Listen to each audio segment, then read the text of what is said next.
Guys अब म यहाँनिर टक्कै मोमो बनाउँदैछु।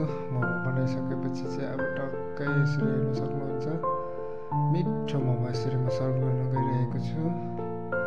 र मिठो मोमोसँग चाहिँ म तपाईँहरूलाई चटनी अब सर्भ गर्नेछु। अन्त गाइस मिठो मोमो खानु आउनुहोस् है। यसरी 1 चम्ची 2 चम्ची 3टा मोमो चाहिँ 3 चम्ची हालिदिएको छु अनि यसरी दिने। त्यसपछि फेरि यता पनिर मोमो हालिदिने।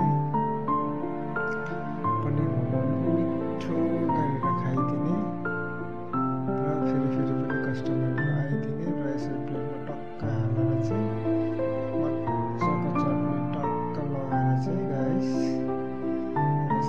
यस्तो चाहिँ हाम्रो चाहिँ तपाईँहरूको के कस्तो छ